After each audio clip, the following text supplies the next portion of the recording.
Hi, everyone. Welcome to the second lecture for Digital and Social Communication. This one is Social Media What, Why, and Future.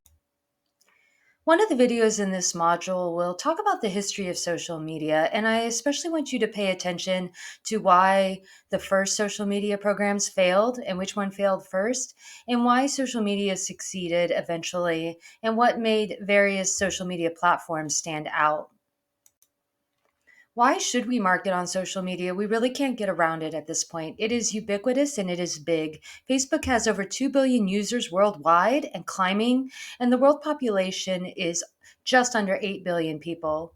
There are over 1 billion hours watched on YouTube and 460 million professionals linked on LinkedIn. Customers are on social media, and some marketing on social media is free. You can get set up with a page relatively easy, and it only costs you your work hours to get a social media plan going. Social media can help you connect to a new customer. You can use word of mouth online to have your current customers reach out to their friends and share information. So it is useful in that way as well. And social media can help you advertise. You can pay for advertising and watch the analytics.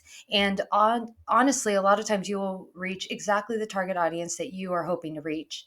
And this information is from the Social Media Marketing Workbook by Jason McDonald. He is a professor at Stanford.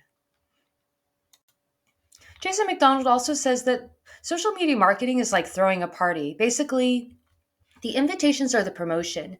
You need a promotion strategy. Who is your target audience? Who needs to be invited to the party? And how do you reach them? Then your content is your food and entertainment.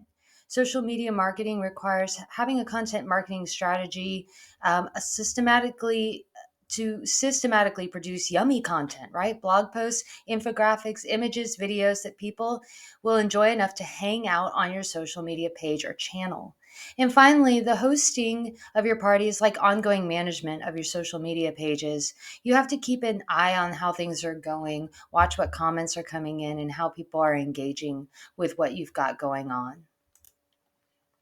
An article almost a decade ago called Creative Strategies in Social Media made some interesting comments on what was going on in social media marketing.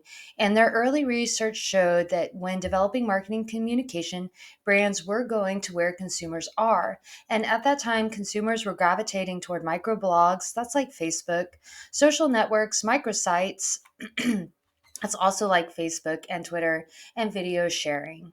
Is that still true today? To most extent, yes, it is.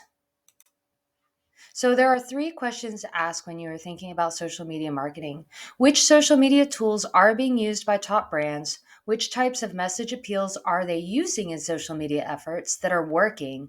And how do the tools, strategies, and appeals relate to customer engagement in social media?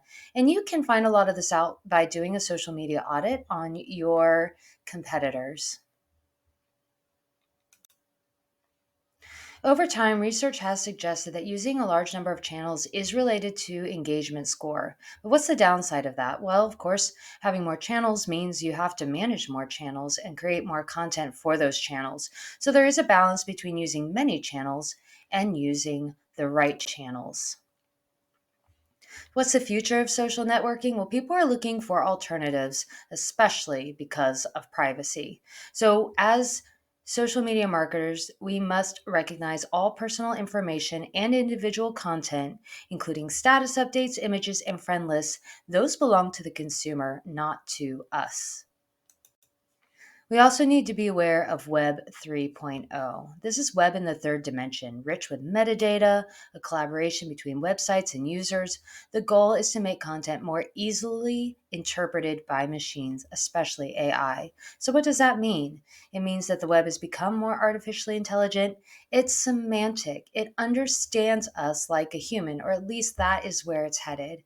And will there be a worldwide virtual web? What is the future for screens and keyboards and mice. So that will be interesting as we continue forward.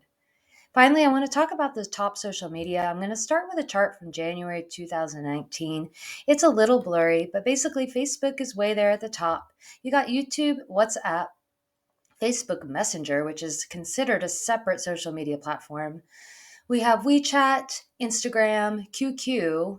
Qzone, TikTok, right down there. I believe that's 1, 2, 3, 4, 5, 6, 7, 8, 9. And then Weibo, right there in the 10th spot. If you go to 2020, you see that YouTube is making up ground. WhatsApp is still very popular. Most of these people are in the same spot, but TikTok has already moved up a couple spots. When we move to 2021, we look at it this way. We see Facebook, YouTube, WhatsApp, now Instagram is making headway, and so is TikTok, Snapchat, Pinterest, Reddit, LinkedIn, Twitter.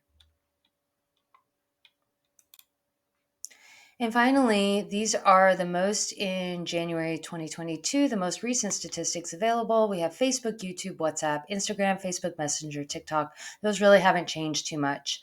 Some of these are international. The page before was mostly US. So you can see where our programs are falling in the scheme of social media platforms. So it's just something to keep on top of and think about where your target audience is going to be.